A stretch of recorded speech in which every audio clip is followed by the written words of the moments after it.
¿Se escucha bien? Bueno.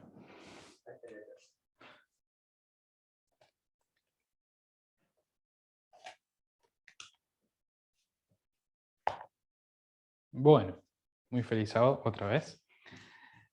Yo por las dudas tengo acá un auricular con el que voy a estar escuchando a los que están por Zoom, así que sí, como voy a precisar que esto sea bastante participativo, así que si alguien tiene algo para aportar, tal vez el grupo entero acá no los va a poder escuchar. Hay algunos que sí, Agus está escuchando, Emma va a estar escuchando y yo, pero si alguien tiene algo para aportar, yo lo voy a repetir para que todos puedan escuchar qué es lo que ustedes están diciendo. Bueno, para preparar el tema para hoy, me pasó algo que siempre me pasa a la hora de hacer lo que intenté hacer. Algo que me pareció muy importante es el tema que estuvo presentando la anciana Tess en el último seminario, el de Oceanía, ¿no? Ella habló de la falsificación y me parece que es un tema súper importante porque estamos llegando al final de una etapa, de una dispensación, en la que se supone que nosotros tenemos que entender con claridad ese tema y por lo tanto tenemos que ser capaces de identificar el contraste que existe en relación a la comprensión de este asunto por parte del adventismo, por parte del protestantismo, por parte de los otros jugadores, digamos, que hay en este escenario. Entonces, lo que yo intenté hacer fue tomar las 3 presentaciones de la anciana Tess y tratar de sacar las cosas más importantes. Siempre pienso, por alguna razón, de que de 3 videos voy a poder hacer uno, y después resulta que necesito 6 para poder decir lo que ella dijo en 3. Y bueno, ya debería aprender la lección hace rato. Así que voy a tratar de mencionar en el orden en el que me parecen las cosas para que queden más claro, pero honestamente no sé hasta dónde vamos a llegar, pero bueno, hasta donde lleguemos va a estar bien. Lo primero es Babilonia.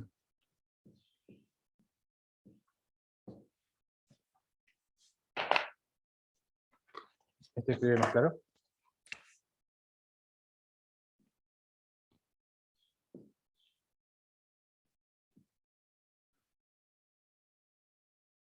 Y hoy vamos a hablar mayormente de esto. ¿Qué es Babilonia? ¿Qué es Babilonia? Y bueno, vamos a ir en primer lugar, si les parece, a Apocalipsis 17. Vamos a empezar por ahí. Apocalipsis 17. No sé si alguien quiere, si alguien tiene alguna Biblia a mano o tiene el texto y quiere ir.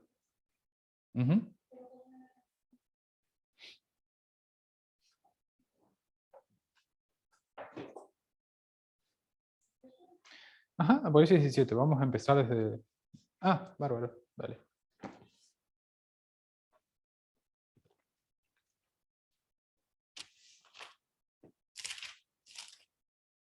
¿Alguien quiere ir leyendo desde...?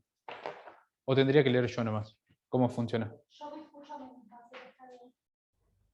¿Puedo leer? ¿Desde cuál? Desde el 1 en adelante.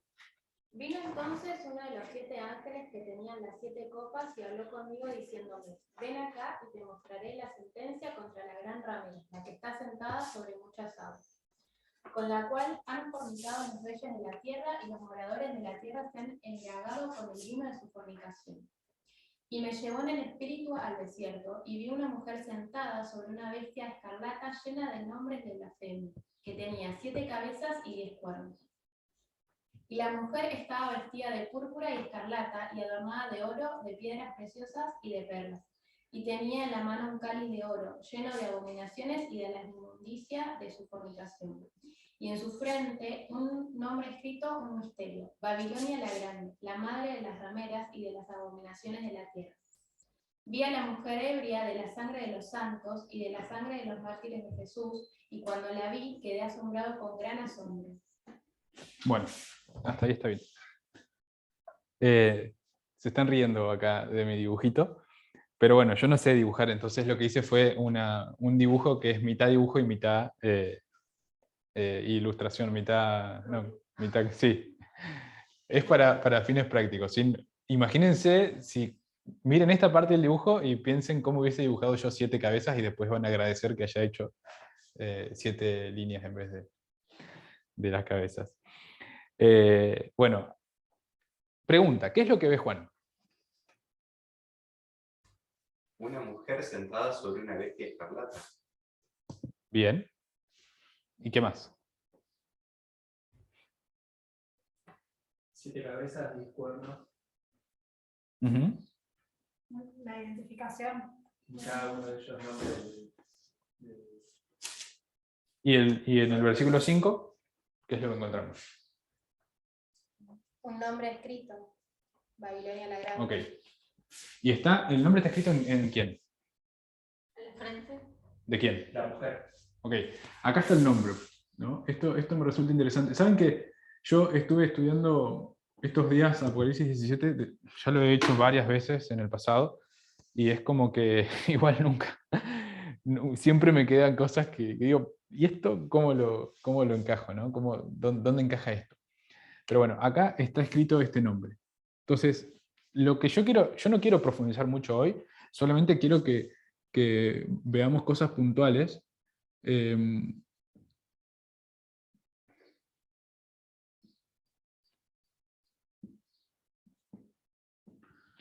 Y quiero que veamos cosas puntuales.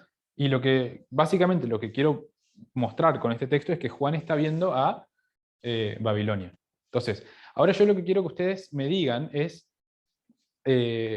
cómo se ve en la vida real la Babilonia que está viendo Juan.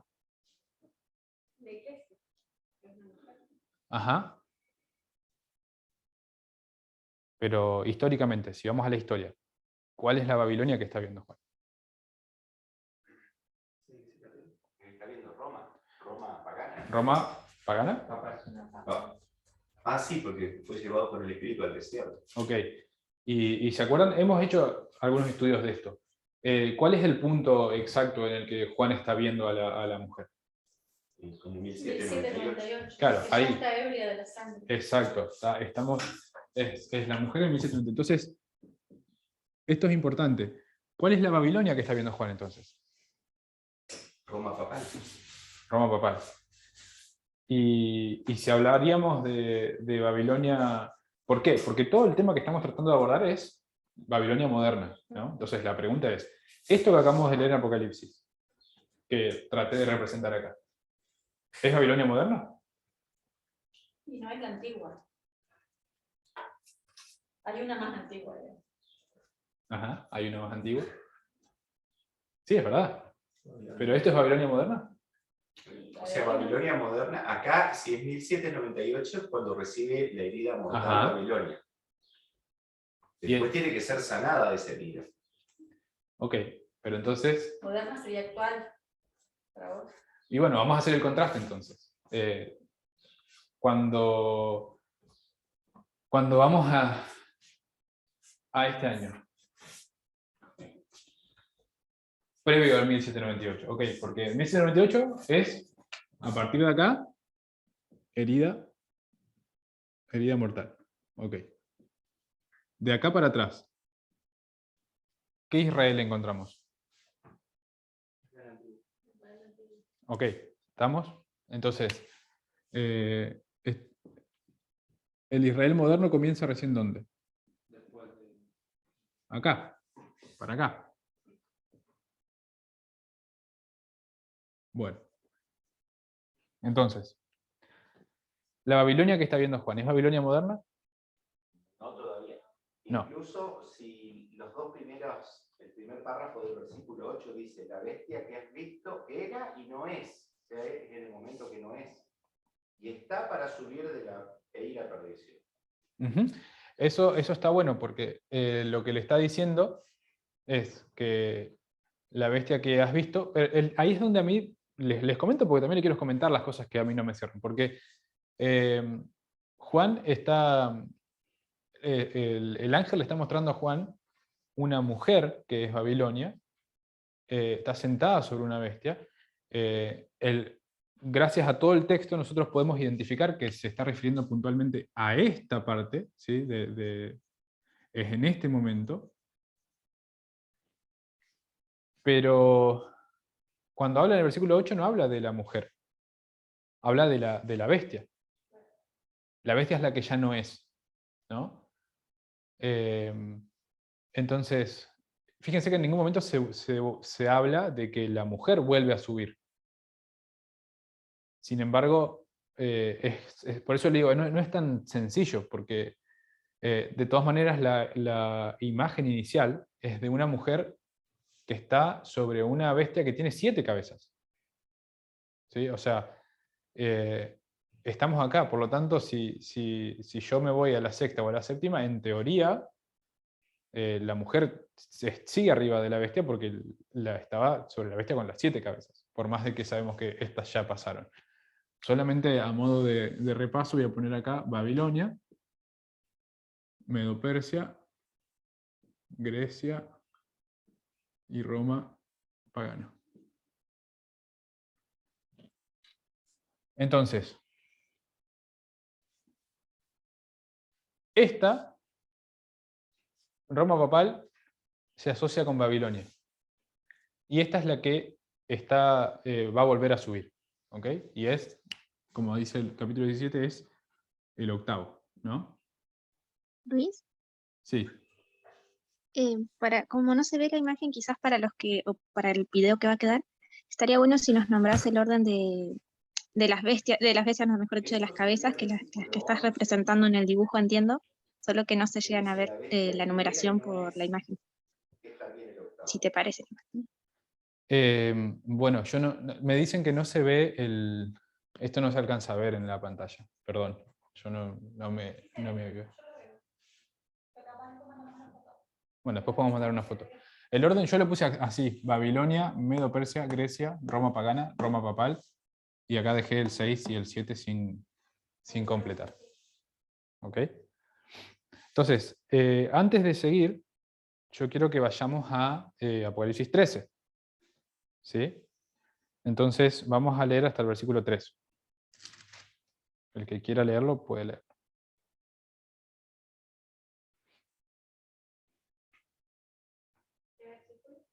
13, 1 al 3.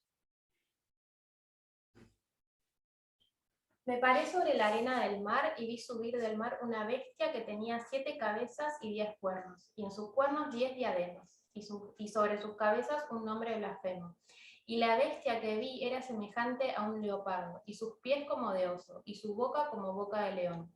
Y el dragón le dio su poder y su trono y gran autoridad. Y vi una de sus cabezas como herida de muerte, pero su herida mortal fue sanada, y se maravilló toda la tierra en pos de la bestia. Bien. Entonces, Apocalipsis 13:3 nos habla de una bestia que recibe una herida mortal en una de sus cabezas. Y nosotros vimos que esta, la quinta cabeza, en Apocalipsis 17 dice, era y no es. Y esto nosotros lo asociamos a Apocalipsis 13:3. Yo no voy ahora a ahondar en estos textos porque no es el plan de hoy, así que cualquier cosa después, si alguien tiene alguna pregunta, lo podemos ver en otro momento. Pero bueno, la pregunta que yo quiero hacer es, ¿qué hizo la primera bestia? Esta que está hablando Apocalipsis 13. ¿Qué es lo que hizo?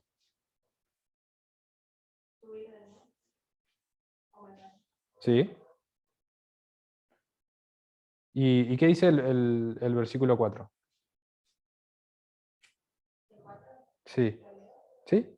Y adoraron al dragón que había dado autoridad a la bestia, y adoraron a la bestia, diciendo, ¿quién como la bestia y quién podrá luchar contra ella? Bien, ¿y qué decía el final del versículo 3? Se maravilló toda la tierra en pos de la bestia. ¿Y el 7? ¿Qué hacía? Y se le permitió hacer guerra contra los santos y vencerlos. Y vencerlos. Bien, y fíjense que lo que habíamos leído en el versículo 7, nosotros vemos que es una bestia donde vemos, agrega la imagen del símbolo de la mujer, dice que han fornicado con ella los reyes de la tierra, y vimos que estaba ebria ¿de qué?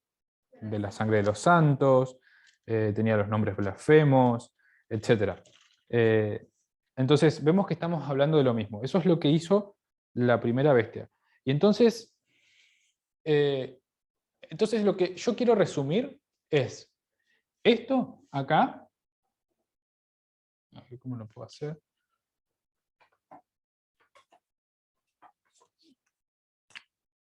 Todo esto acá es la primera bestia. Y acá entre paréntesis pongo Apocalipsis 13. Bien. Apocalipsis 13, 11, ¿qué es lo que dice? Después vi otra bestia que subía de la tierra y tenía 2 cuernos semejantes a los de un cordero, pero hablaba como dragón. Y el 12 también. Y ejerce toda la autoridad de la primera bestia en presencia de ella, y hace que la tierra y los moradores de ella adoren a la primera bestia cuya herida mortal fue sanada. Bien. Entonces, esta herida mortal, ¿sí?, se sana. Y esta bestia que era y no es, como dice el texto, ahora está, como dice el 17, para subir. Bien, entonces, esta bestia que era y no es, está para subir. Esta bestia que tiene una herida mortal, tiene que ser sanada la herida mortal. ¿Y quién se encarga de sanar esa herida según Apocalipsis 13? Ok, la segunda bestia. Bien. La segunda bestia. Ahora, la pregunta es, ¿cuándo surge la segunda bestia?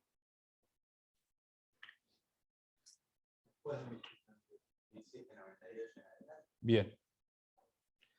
Y esa es otra historia. Y esa historia ya la hemos estudiado bastante, ¿sí? La historia de la segunda bestia. Eso ya hemos hecho un montón de estudios. Lo que yo quiero, para cerrar esta primera parte, es, la pregunta es, ¿qué le ocurrió a esta primera bestia? ¿Qué le ocurrió a esta Babilonia?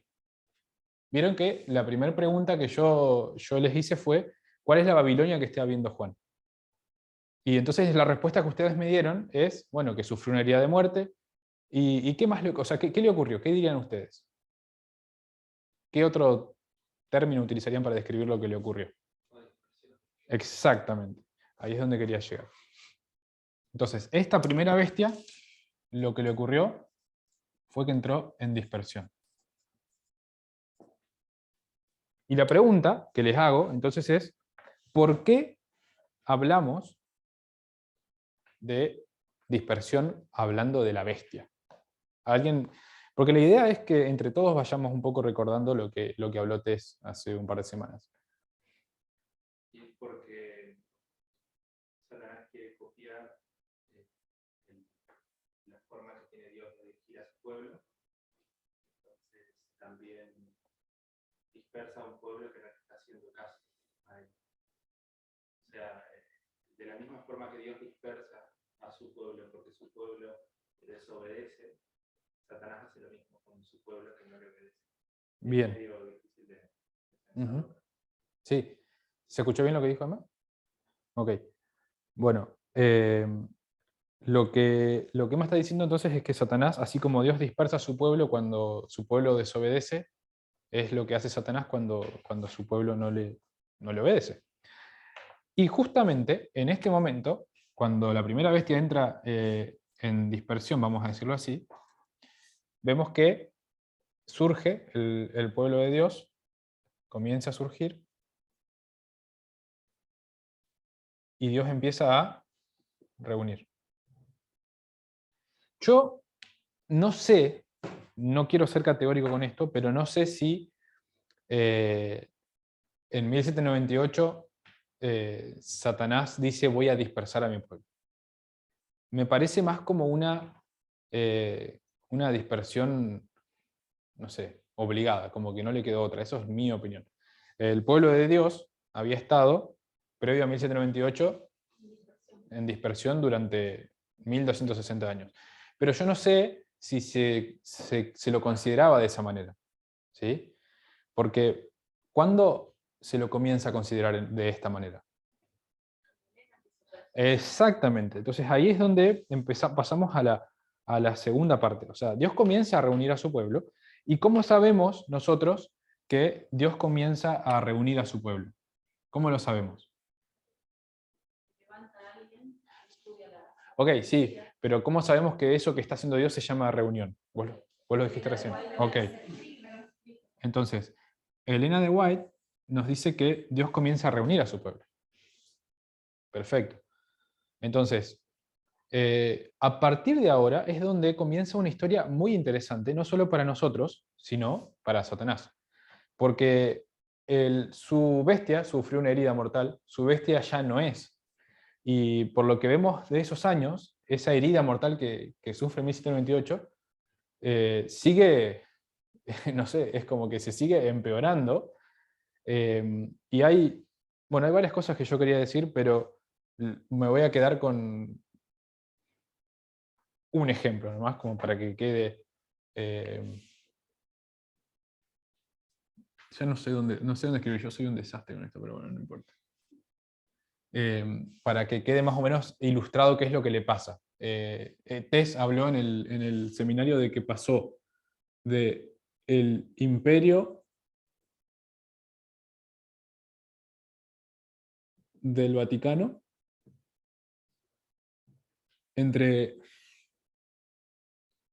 a la ciudad, pasó a ser la ciudad del Vaticano. ¿Sí? Eso le sucedió al Vaticano. Interesante también que fue por transigencia. Por no querer ceder de tierra, terminó perdiendo tierra. Exacto, sí, hay todo. Y por abolir la orden. También. Hay muchas cosas en las que empiezan a hacer concesiones, transigencias, como dice Emma. Y en 1870, ¿sí? En 1870 se produce una revolución que lo que hacen es despojar prácticamente de todas las tierras al Vaticano y de cualquier autoridad que tenía. O sea que esta herida mortal, que comenzó en 1798, para 1870 queda como reafirmada, recontra reafirmada y establecida. El Vaticano queda desprovisto de cualquier tipo de autoridad y influencia. Entonces, imagínense, Satanás tiene a su pueblo destruido despojado de cualquier influencia, poder, todo, tal como quienes llegó a estar en su momento. Como el pueblo de Dios, en esta visión que ve Juan. Juan ve a la bestia y a la mujer ebria con la sangre de los santos, y dice acá se les había dado poder para vencerlos. O sea, estaban vencidos. Y entonces Dios se encuentra con un pueblo vencido, y comienza un proceso de reunión, al que Satanás empieza a prestar mucha atención. ¿Por qué? Porque a partir de 1798 comienza una historia donde acá llega el primer mensaje angélico y comienza a hacer una obra. Y esta obra, de repente, tiene mucho éxito. ¿Sí? Y Satanás mira y dice, ¿por qué tanto éxito? Acá tengo que prestar atención y yo tengo que, eventualmente, hacer lo mismo. Y eso es lo que vamos a tratar de ver ahora. En 3 palabras, Satanás observa, aprende e intenta replicar. ¿Está bien? Entonces yo ahora voy a borrar todo esto. ¿Conviene un papel? ¿Con esto? Ah.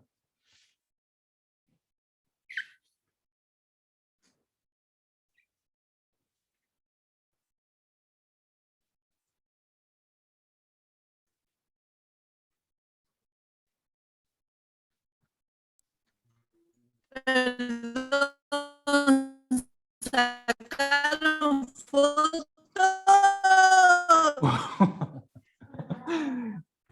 No, y encima sí, tiene razón, pobre. No se escucha bien, Raquel, pero entendí lo que dijiste. Dice que no sacamos fotos.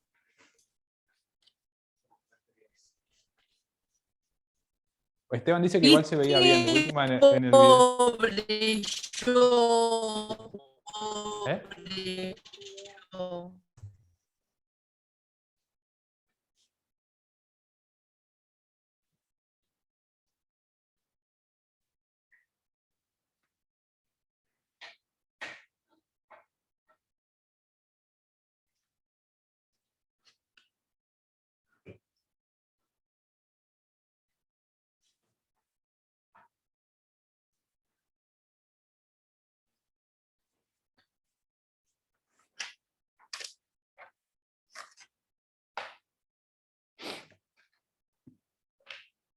Bueno.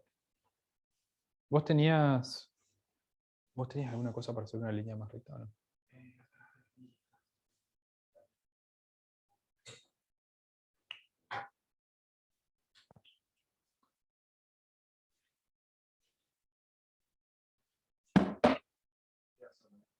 Sí.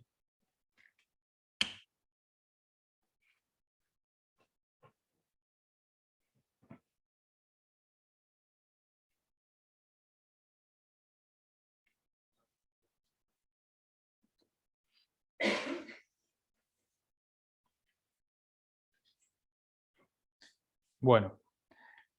Esta parte, perdón, puede ser un poquito más lenta porque voy a ir escribiendo algunas cosas, pero no voy a poner toda la información que puso Tess. Pero bueno, esto es la historia alfa de Israel moderno. Y acá el pueblo estaba en dispersión. ¿Cómo lo sabemos? Porque Elena de White empieza a hablar de esto. Entonces, cuando Elena de White empieza a hablar de la condición en la que estaba el pueblo, yo me imagino que Satanás por su lado está diciendo, lo que le está pasando a mi pueblo es que está en dispersión, lo tengo que reunir, ¿no? Entonces, ¿cómo fue reunido el pueblo? Llega un mensaje, ¿sí? En 1818, ese mensaje está condensado. Obviamente, acá podemos marcar a Miller. Después, en 1833, está formalizado el mensaje. Ahí Guillermo Miller recibe sus credenciales, comienza a enseñar oficialmente, y hay una señal que acompaña esto. ¿Se acuerdan qué? La lluvia de estrellas. Bien. Después, en 1838, se hace una predicción ¿sobre qué? Sobre un evento externo, la caída del imperio, ¿no? Entonces, eso se cumple. Después, hay un gran chasco en 1844. Y después, yo lo voy a continuar así. En 1850 hay otro intento de Dios de reunir a su pueblo, hasta que, bueno, en 1863 el pueblo entra en dispersión de nuevo. ¿Por qué? Por unas cosas que vamos a ver ahora. Entonces, predicción y chasco. Este gran chasco lo que termina provocando es que este periodo de reunión llegue a su final. Y entonces el pueblo nuevamente entra en un tiempo de dispersión. ¿Sí? ¿Pero qué sucede en 1850? ¿Qué vemos como relevante en ese año? A nivel interno. Yo sé que externo, ustedes me van a decir la ley del esclavo fugitivo, etc. Bien, Emma me dice la pancarta. La segunda pancarta, ¿no? Pero ¿cómo surge la necesidad de hacer esta segunda pancarta? ¿Bien se acuerda? Entendimiento Del sábado. y Del santuario. santuario. El entendimiento del santuario, bien.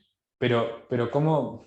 O sea, Está bien, yo puedo entender algo, pero de ahí a hacer una pancarta... quieren englobar todo en algo compacto y simple de entender para poder predicarlo. ¿Y por qué quieren hacer eso? Porque es el momento de evangelismo. Momento de evangelismo, ok, ¿y por qué? Porque quieren Tess lo dijo en su presentación. Para acá. Porque ya nos vuelve a reunir. Exacto, pero ¿quién promueve esto, digamos? ¿Quién recibe esa orden? Elena. Elena. Entonces, Sí, pero también como nosotros estamos, porque si consideramos que la vertical era o sea, estaba todo lleno de alineado lo interno con lo externo y había que hacer algo. claro, pero la idea, ¿de dónde viene la idea de hacer esto? De Dios. Exacto, eso es lo que quiero decir. O sea, ¿qué te dijo Elena? Exacto. Eso es lo que Entonces, Elena recibe un mensaje que le decía que tenían que hacer esto. Entonces ellos hacen eso. Y comienza un nuevo periodo de reunión. ¿Y es exitoso? No. No, por eso te lo pone entre comillas. ¿Y por qué no es exitoso? Ok, porque el pueblo estaba en estado laodicense. Y esto lo estoy pasando rápido y simplemente porque la idea es que hoy no estamos estudiando esto, sino que estamos estudiando esto de acá abajo. ¿Okay? Entonces, en 1863 suceden dos cosas. La organización de la iglesia, ¿eso era algo bueno o era algo malo? Era algo bueno, pero ¿qué sucede? El rechazo de las dos cartas. Se rechaza el mensaje. Entonces, en realidad, el pueblo de Dios falla y otra vez entra en dispersión. Bien. ¿De dónde sacamos nosotros todo este esquema? Este patrón o este patrón. De los escritos de Elena. Entonces, ella nos dice cuándo empieza la reunión, ella nos dice cuándo termina la reunión, ella nos dice cuándo empieza la dispersión, cuándo empieza una nueva reunión y cuándo el pueblo entra en dispersión de vuelta. Ella nos dice todo esto. Entonces hay una pregunta muy interesante que Tess planteaba, y es, cuando nosotros vamos a estudiar Alfa del Israel moderno, cuando nosotros vamos a estudiar el Alfa de Babilonia moderna,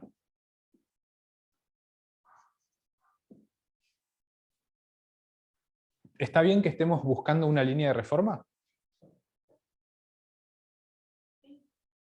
No sé. No, porque Satanás no tenía esa información. Bien, ahí es donde quiero llegar. Acá hay respuestas opuestas. No sé ustedes los que están por Zoom, pero bueno. No vamos a encontrar una línea de reforma cuando vamos a estudiar la historia de Babilonia moderna, del Alfa de Babilonia moderna, porque no tenía una línea de reforma. ¿Por qué? Porque algo que leímos, que yo por una cuestión de tratar de condensar un poco lo que se habló el fin de semana antepasado, no puse las citas, ¿sí? Porque si no íbamos a estar mucho más tiempo leyendo las citas, y yo creo que en lo personal me parece que este estudio que estoy dando yo, a mí me gustaría que ustedes los lleve como a tener ganas de repasar los videos, ¿no? No a tomar esto como la fuente de aprendizaje, ¿no? Entonces, la cita que leímos habla de que Satanás estudia las profecías y decía que sabe bastante más de las profecías que muchos de los maestros actuales, ¿no? Pero Tess decía, esa palabra muchos deja libre la posibilidad de que haya algunos, aunque sea, que sepan más que él de las profecías. Porque él no sabe más que todos, él sabe más que muchos. Entonces, cuando pensamos en esta historia, ¿quiénes en esta historia podrían saber más que Satanás de la profecía? ¿Por qué? No porque sean súper dotados o que sean mucho más inteligentes que Satanás, sino porque justamente, ¿qué es lo que dicen los textos de primeros escritos sobre Miller? Los ángeles venían a estudiar con él, a impresionar su mente, ¿no? A revelarle. Entonces, Miller sabía más que Satanás, Ellen White sabía más que Satanás. Entonces, el mensaje de las líneas de reforma, ¿cuándo llega? Las líneas de reforma. 1989. Para nosotros, 1989. 1989. Entonces, falta mucho tiempo para eso.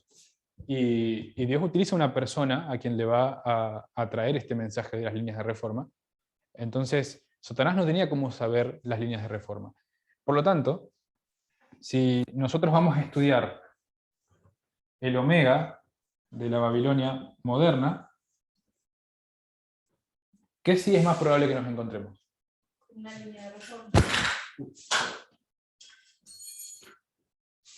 Che, se me salió el... Yo te sigo, yo te escucho. Solo la metodología. No, lo meto en el bolsillo. Entonces salió. Entonces, en el omega probablemente encontremos una línea de reforma. Eso no lo dijo usted, pero bueno, es como que se da por sentado. Por eso es que cuando nosotros abordamos y empezamos a armar líneas de reforma del alfa y el Israel moderno, encontramos siempre un montón de cosas que nos complican, ¿no? Y decimos, ¿esto qué sería? ¿Esto dónde se alinea con nuestra línea? Esta parte, y acá es el 42, es el 44, es abril, es junio, es agosto, es octubre, es como que empezamos a tratar de... Y si bien hay muchas cosas que hemos aprendido que sí están bien, tenemos que entender esto, que estábamos hablando de otra época, ¿no? Entonces, dijimos que en 1798 el pueblo de Satanás entra en dispersión. Babilonia. Y para poder reconstruirlo, lo que Satanás va a hacer es comenzar un proceso de reunión. ¿Cuándo comienza el proceso de reunión? 1899 dice. Bien, pero antes de poner ese año, yo lo que voy a hacer es poner otro año. Acá. 1929. ¿Qué ocurrió en 1929? Benito Mussolini le da tierras al Vaticano. Hay un tratado, el Tratado de Letrán. Tratado de Letrán. Y eso es firmado por Mussolini. ¿Con quién? Ok, no estaba presente el Papa Pío. Gasparri, ¿no? ¿Y Gasparri quién era? ¿Un jesuita? Ok, pero ¿cuál rol era? No. Gasparri era el secretario de Estado. Secretario de Estado del Vaticano. El secretario de Estado dice que es el que administra todo el Vaticano, especialmente toda la parte de las finanzas, ¿no? Entonces, Mussolini y Gasparri hacen un arreglo y se le devuelve al Vaticano sus tierras. Bien. Esto, ¿por qué lo quiero marcar primero? Porque cuando hablamos del resurgimiento del catolicismo, del resurgimiento de la Babilonia moderna, en general esto llama mucho la atención, ¿no? Porque decimos, ahí comienza. Pero lo que Tess nos enseña es que nosotros también tenemos hitos muy importantes. Uy.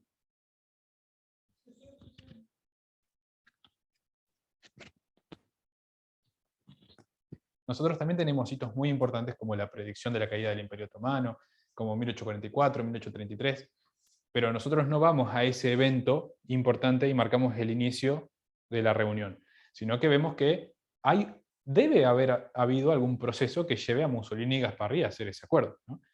Y entonces lo que vemos es que en 1899 hay un cambio importante, o un hito importante. ¿Qué sucede en este año?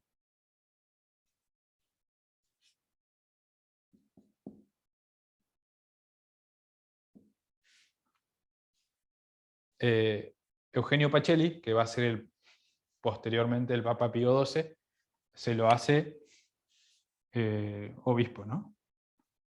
Se lo ordena obispo. Y se le da una tarea. ¿Cuál es la tarea que se les da?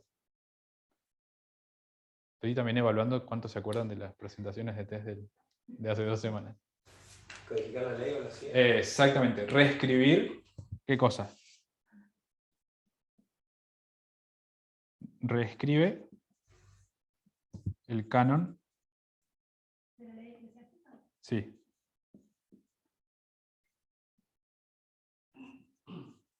Bueno, y es una tarea sumamente importante que se le... Él también es muy influyente en que suceda todo esto. Bueno, lo que sucede un poco más adelante, en mayo de 1917, ¿qué es? Bien, Fátima. ¿Qué? Fátima. ¿Cuándo sucede la primera aparición de Fátima? ¿Se acuerdan qué fecha era? 13 de mayo. 13 de mayo. ¿Y qué sucede ese mismo día? Oscurece el sol. Bueno, en teoría, ¿no? Solo lo vieron los niños eso. Bueno, está. Sí, bueno, igual, sí, pero...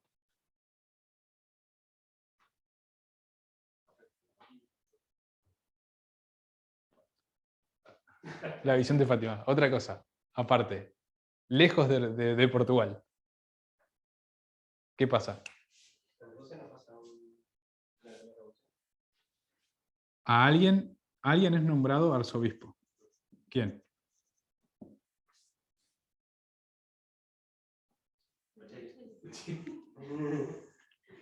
Pacelli, ¿no? Y eso es muy importante, porque ese mismo día de la visión de Fátima, ¿qué hace el catolicismo con esta visión? Con todo este mensaje de Fátima. Lo van rechazando, pero después obviamente lo abrazan, y cuando ellos abrazan esto, miran para atrás y dicen, el 13 de mayo, ¿quién fue constituido arzobispo? Pacelli. Por lo tanto, él después es conocido como el Papa de Fátima. Bueno, esto es muy interesante. Otra cosa que sucede en 1917, no el 13 de mayo necesariamente, pero esta obra de reescribir el canon de la ley eclesiástica se completa. ¿Sí? Entonces, ¿qué es lo que nosotros veíamos en 1818 con el mensaje de Miller?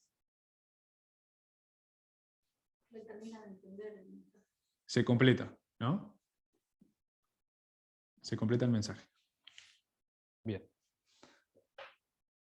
Una pregunta que podría surgir en cuanto a esto es, ¿dónde se alinea? Fíjense que yo a propósito le puse un poco desalineado, 1929 en la línea alfa del Israel moderno. ¿Qué respuesta tenemos para eso?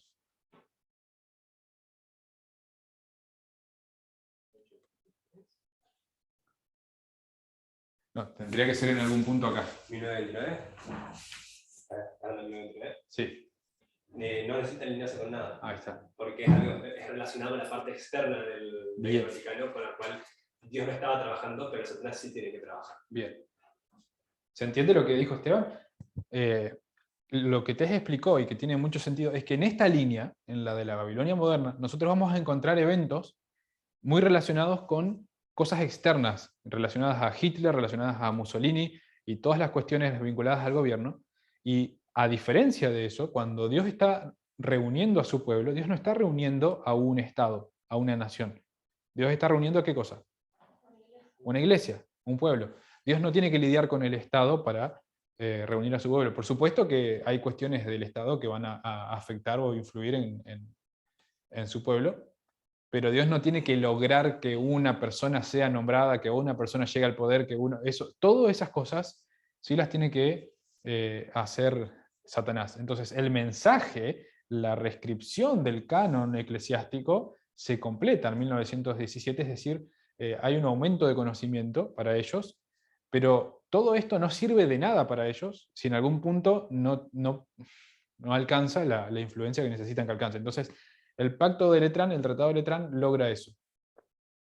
Pero 1833, en realidad, lo vamos a alinear con qué año? 1933. En 1933 sucede algo muy interesante porque, a ver, voy a tratar de resumir, pero se produce, primero que nada, un trato ¿con quién? Con Hitler. ¿Sí? Eso externamente. Pero acá tiene que haber una formalización. Y esa formalización queda marcada en esta línea por una señal, ¿no? Y acá, ¿hay una señal o no?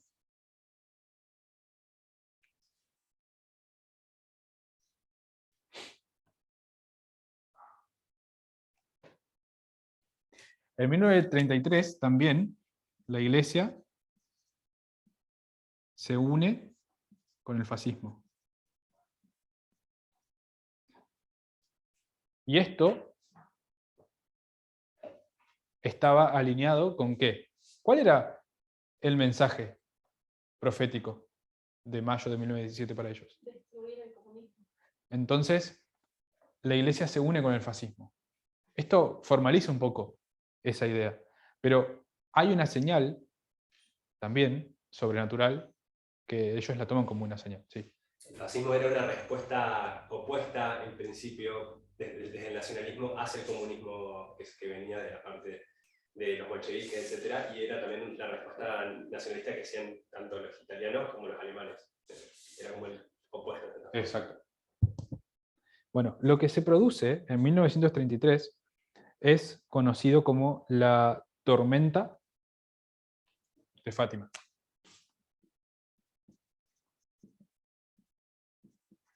Fue un evento que está descrito en los libros de historia. Auroras boreales que se veían como rayos de luces que venían desde el cielo, pero que no fueron vistos, como suelen verse, qué sé yo, en Noruega o ahí. Se vieron en todos lados, fueron vistos en Estados Unidos, en toda Europa, no sé, en un montón de lugares. Ustedes mencionó un montón de esos lugares, yo ahora no me acuerdo bien todos, pero en Estados Unidos y en Europa sí, la gente vio como, dice que por ejemplo había gente que denunciaba, ya en Estados Unidos pasó esto, alguien denunció que había un campo entero que se estaba quemando, que estaba en llamas. Y cuando fueron los bomberos, en realidad no había nada, eran las luces que se veían en el horizonte. Y pasaron muchas cosas así. Y ellos lo toman también como una señal, ¿no? La tormenta de Fátima. De hecho, tiene ese nombre, ¿no?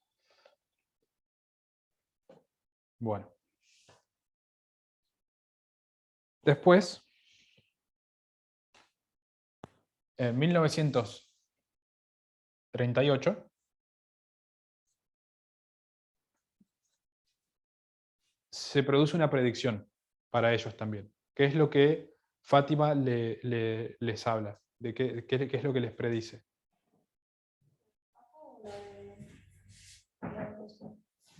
Lo de las guerras.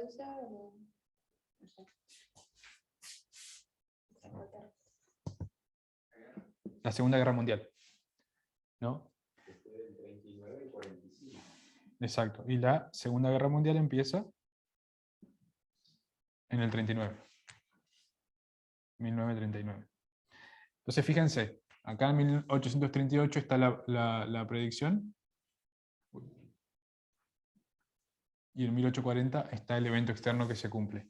Acá tenemos la predicción y el evento externo que se cumple. Hasta que en 1945, ¿qué se produce? Por lo tanto, el chasco, ¿no? Porque... El chasco es que no pudieron conquistar a Rusia. Exacto. Que era el propósito de ¿cuál mensaje? Del mensaje de Fátima y si lo alineamos acá, el propósito de ¿cuál mensaje? Del mensaje del primer ángel, ¿no? Ok, entonces hay un chasco. Entonces todo este periodo de reunión se ve frustrado y entonces comienza un periodo de dispersión.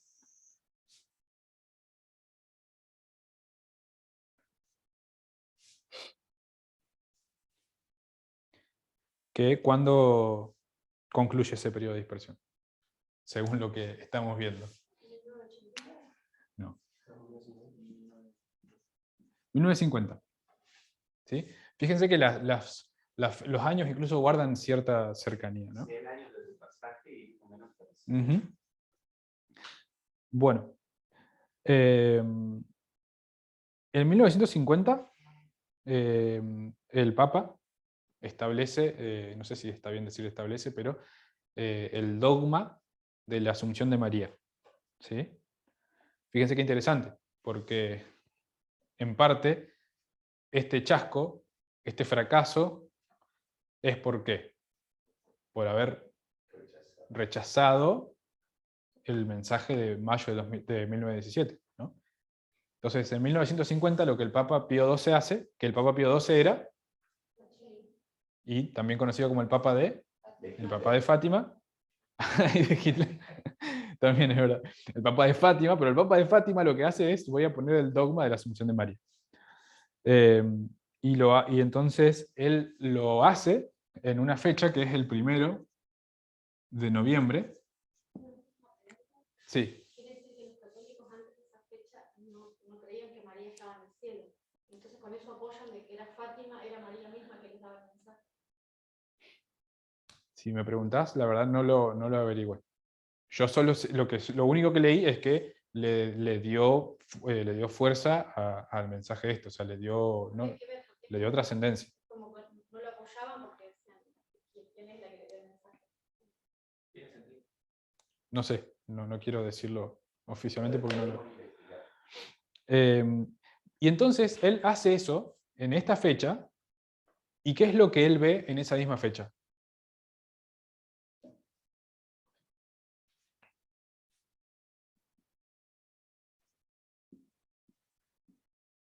Ve los milagros en el sol. ¿Sí? 3 veces seguidas él ve los milagros en el sol. Pacelli.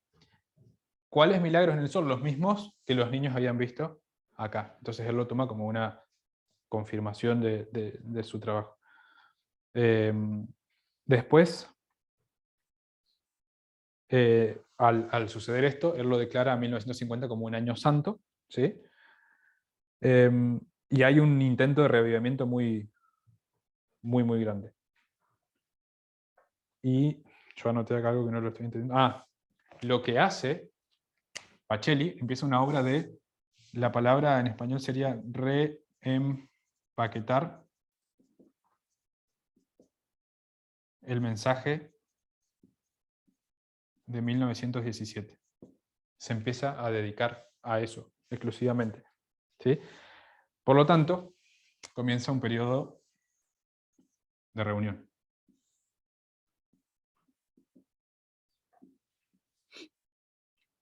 Ese periodo de reunión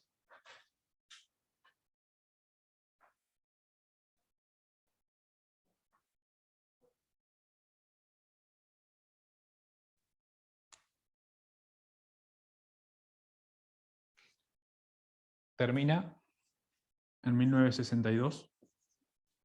¿Por qué? ¿Qué sucede en este año? Suceden 2 cosas.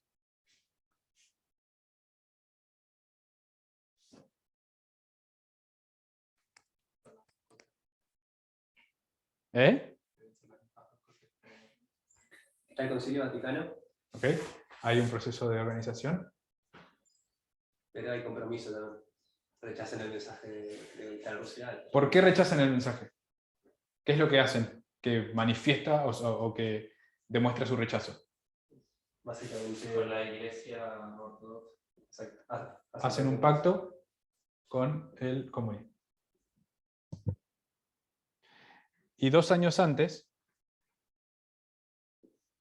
en el 60, Lucía, o Lucia, no sé cómo se dice, le solicita a Pacelli que libere el tercer secreto de Fátima. ¿Y él qué es lo que hace? No lo hace.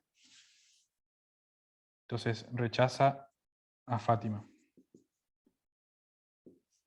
Y en 1962 esto se completa con un pacto con el comunismo. O sea, y acá entonces, nuevamente, comienza un periodo de dispersión. Bueno, hasta ahí. Ya me fui bastante con la hora. Hay mucho más para ver. Yo solamente, hay muchos nombres interesantes, cosas muy interesantes que sucedieron. Yo lo que quiero es que cerrar con algo que nos lleve a la reflexión brevemente. ¿No borró? Bueno, lo voy a hacer acá. Ese periodo de dispersión que empieza en el 62, hay una fecha en que empieza de vuelta a reunión para estudiar. Sí. Ah. Sí, Tess no llegó a eso en el seminario, pero tiene que ser lo que lo de la historia de 1888, ¿no?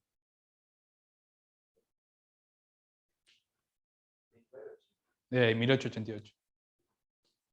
Calculo. Alineado, sí. Ujú. Claro, hasta acá la historia del alfa de la Babilonia moderna es la misma historia que terminó en el 1863. Exacto. Ujú. Después hay un nuevo intento de reunión y una nueva dispersión. Que eso no llegó hasta ahí, yo no me voy a aventurar a hacerlo, ¿no? Obviamente. Pero bueno, lo que quería resaltar acá es, que no lo hice hasta ahora, y quiero cerrar con esto, es que se produce esto. Un trato de la Iglesia con Hitler y con el fascismo. ¿Qué cosa podría llevar a una gente religiosa que en teoría se preocupa por la espiritualidad, el bienestar de la gente, y se preocupan por el prójimo, por las viudas, por los pobres, ¿qué los podría llevar a ellos a hacer un trato con el fascismo o con el nazismo? La necesidad de una bestia. Necesidad de una bestia. Está bien, lo estás diciendo simbólicamente. Sí, la necesidad de poder. Claro, ellos durante los 1260 años tenían poderes sobre los reyes de la tierra. Uh-huh. Y es lo que perdieron cuando reciben la herida mortal. Ahora necesitan a alguien sobre quien tener poder terrenal también. Ajá. Esos eran los políticos que les prometían una defensa contra la amenaza percibida social que ellos tenían contra las minorías, que eran los judíos, etcétera, etcétera, que ellos se percibían a sí mismos como las víctimas o como la minoría amenazada, y esos eran los políticos que les prometían defensa contra las minorías que en realidad no eran una amenaza, pero ellos las percibían así. Bien, exactamente. Amenazas. Un poco eran minorías. ¿Cómo? Pero se percibía de esa manera. Pero sí, hasta el día de hoy siempre son los cristianos los que se autoperciben los víctimas de todo y son los víctimas. Bueno, entonces, había ciertas amenazas que en teoría la Iglesia afrontaba y necesitaba alguien que los defienda. La pregunta es, ¿hicieron estos tratos? ¿Ellos eran amigos de Hitler o de Mussolini? No. ¿Cómo podemos ver que no eran amigos? Y había claras diferencias entre ellos en muchos pensamientos. Muchos pensamientos. ¿Qué pensaba el Papa del nacionalismo?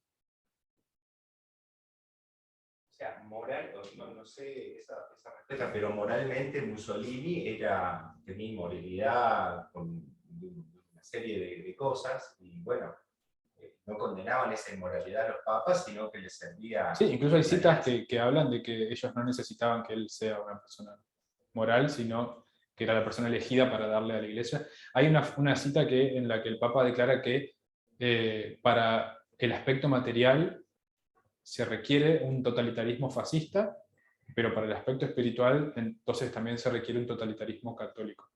Y entonces obtenían esa ventaja, esa ayuda. ¿Pero qué pensaban del nacionalismo? Que no estaba bueno, ¿no? Dice que incluso el Papa humilló repetidas veces a Mussolini en público, condenando el nacionalismo fuera de control. ¿Sí? No hablaban bien de Hitler, ellos no hablaban bien de Mussolini. Hacían como concesiones, pero no eran amigos, ¿no? No es que la Iglesia Católica estuvo de acuerdo con el holocausto. No sé cómo se dice eso en español, como que no es que lo apoyó al holocausto. No. Fue como lo una condenaban, de consecuencia hecho, que ¿no? se les salió de las manos por algo que ellos no se dieron cuenta al principio que estaban apoyando. Y algo muy interesante que pasa en esa historia es que Miller, cuando llega a este punto, ¿sí? ¿Qué es lo que hace?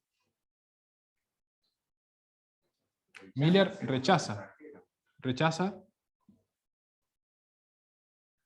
Y entonces, Pío XI, ¿sí? Que era el Papa hasta este punto, ¿sí? Lo que hace es en 1939, 1938 en realidad, esta historia es muy interesante, no la iba a contar, pero bueno, ahora ya me entusiasmé.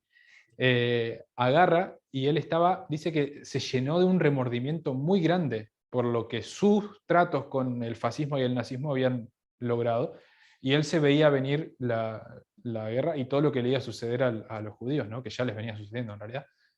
Y entonces lo que él hace es una encíclica papal que iba a ser leída y que iba a ser presentada ante los líderes políticos, pero él se enferma, pero él la tenía escrita. Entonces, como él estaba tan enfermo al punto de que ni siquiera podía hablar y ser escuchado, le pide a su secretario de Estado, Pacelli, que él sea el encargado de leer la encíclica.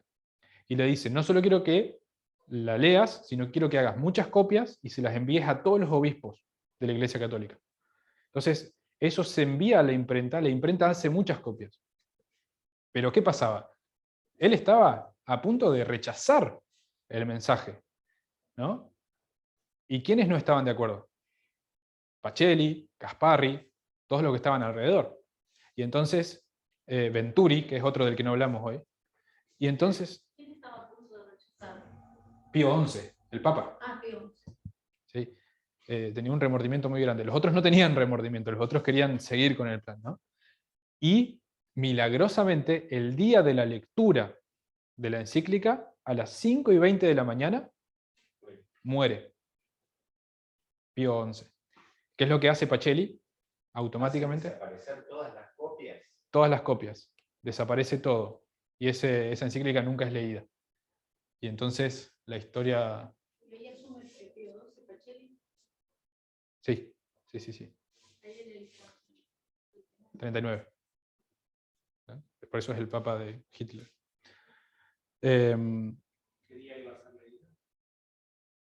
¿Qué día vos querés que te diga la fecha? No. ¿En qué fecha perdón, iba a ser leída? ¿En el 39? No, 38. Bueno, esa historia les quería contar. El tema es que a este punto, o sea, fíjense que para que el mismo Papa se llene tanto de remordimiento que quiera cancelar y condenar todo públicamente, era algo realmente feo, digamos, o sea, era muy feo. O sea, era tan feo que era vomitivo, intolerable. Pero a este punto se llega por esto, porque ellos percibían unas amenazas.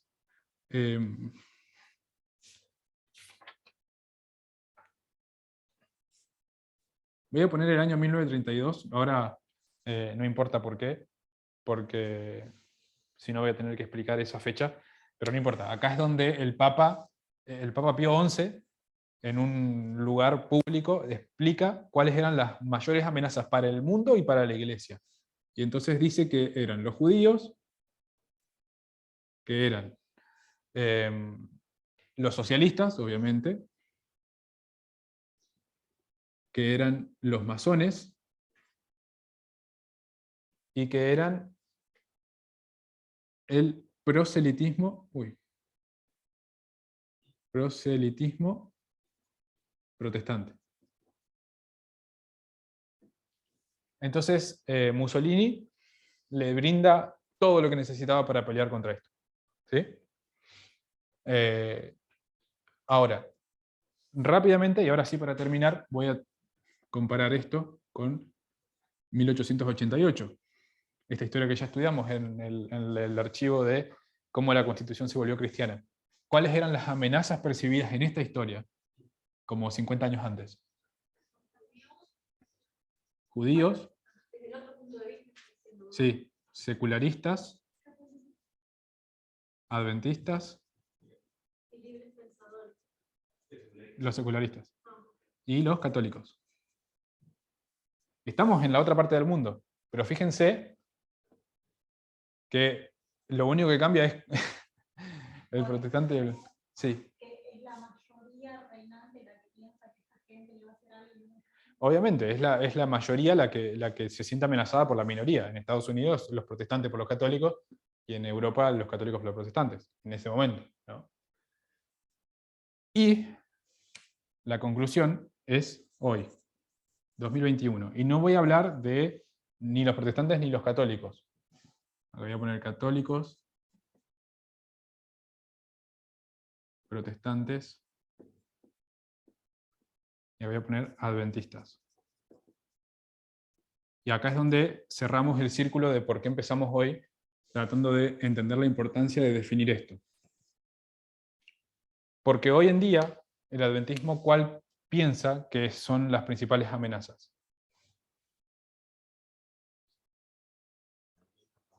Los secularistas.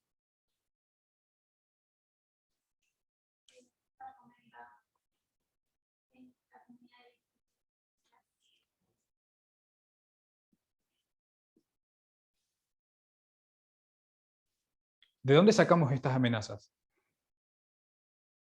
Porque no lo mencioné, porque bueno, hay muchas cosas para hablar, sino, pero ¿cuál es la fuente para nosotros establecer que estas son las amenazas que percibe la adventismo? Lo que predican los líderes. Ok, que predica quién es Ted Wilson. Ted Wilson y Walter White, ¿no? Tess habló de cómo ellos no son amigos, cómo la conferencia no está en amistad con Walter White. Sin embargo, esto es lo que los hace amigos, aunque no lo quieran ser, que son las amenazas que ellos perciben. El secularista y la confusión sobre el género. Esto no está tan ligado a esto, sino a ¿qué? Al rol de la mujer. Exacto. Esta confusión sobre el género, sobre el rol de la mujer y del hombre en la familia, es una de las mayores amenazas. Y Tess decía, no podemos no ponerlo porque no seríamos justos. Ellos ven como una amenaza el catolicismo. Lo cual está bien, porque el catolicismo claramente es una amenaza, ¿no? Pero, ¿qué ven ellos cuando ven el catolicismo? El domingo, la imposición del domingo. Ven algo completamente distinto, ¿no? Y ven algo completamente... porque es interesante, ¿cuál es la amenaza que ve el catolicismo? Toda la misma amenaza. Y son las mismas amenazas. O sea, están alineadas en todos a cualquier donación. Exacto. Que son muy diferentes. Entonces, ¿cuán distinto es el concepto de Babilonia, del adventismo y del catolicismo mismo? O sea, Los dos creen que es la misma Babilonia. Que Babilonia es eso a lo que sienten como amenaza. exacto. Entonces, la idea de hoy y supongo de Tess en sus próximas presentaciones es que nosotros tengamos muy en claro qué es Babilonia. Y esto es Babilonia. Pero esto es el alfa. El omega todavía no lo hemos visto. Y hacia ahí vamos a llegar. Pero nosotros, puntualmente en este momento de la dispensación en la que estamos, necesitamos entender qué es Babilonia y tener en claro que esto no es Babilonia. ¿Sí? ¿Podrían explicar un poquito el secularismo o los secularistas? ¿Qué sería? Y eso tiene que ver con lo mismo que esto y esto. ¿Sí?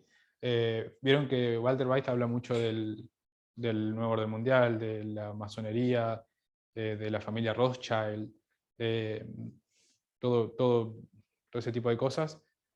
El otro día me pasaron un video también en el que se hablaba sobre la nueva denominación del nuevo orden mundial, donde una persona hablaba de que la ONU hace poquito empezó a hablar de Great Reset, el gran reseteo, que es un proyecto que la ONU tiene, que el adventismo sospecha que eso no es nada más que un rebranding del nuevo orden mundial. Tiene que ver con todas esas cosas que involucran a la ONU, a los globalistas, eso es todo el secularismo. A los que se preocupan más por el medio ambiente. Exacto.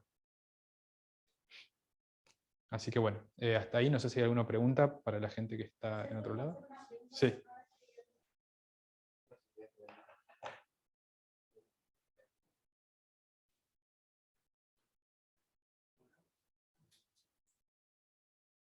Si no, cerramos. Yo no estoy escuchando a nadie acá.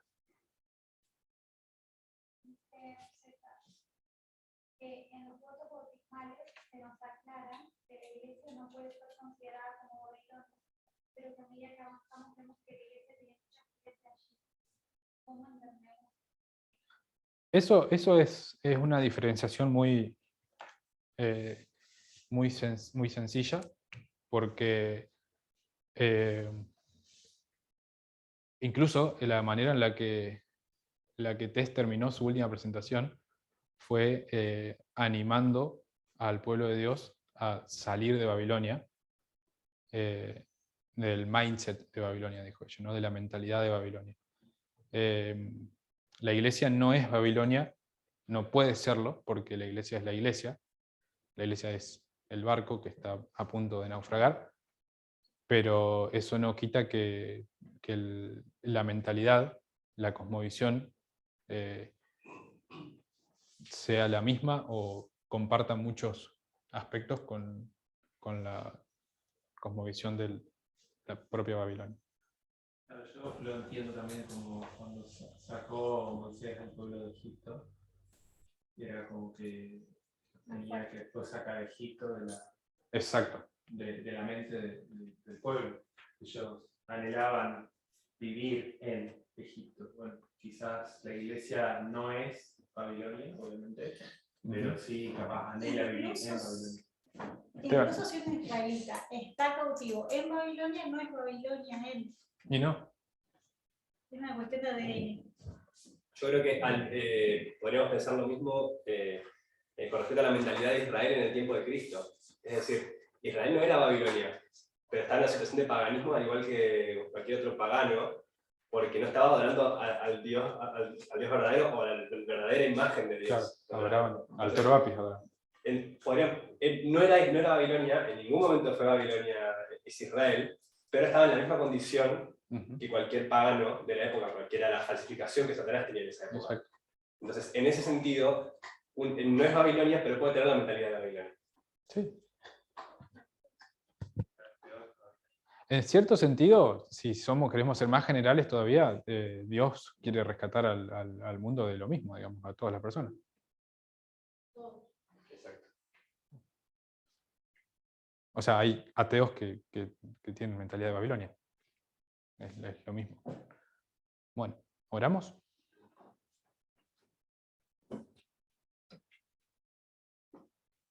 Querido Padre que estás en el cielo, Señor, te agradezco por tu sábado, te agradezco porque podemos reunirnos a estudiar el mensaje que querés traernos para estos tiempos. Ayúdanos a ser conscientes de la importancia de estudiarlo, ayúdanos a ser conscientes de la responsabilidad que tenemos, ayúdanos a también poder identificar en nosotros cualquier rasgo que haya de esta mentalidad, que no queremos tenerla, Señor, que queremos desarraigar de nuestra vida completamente, y ayúdanos a ser personas que reflejen tu carácter y que entiendan tus planes. Lo pedimos todo en el nombre de Jesús. Amén.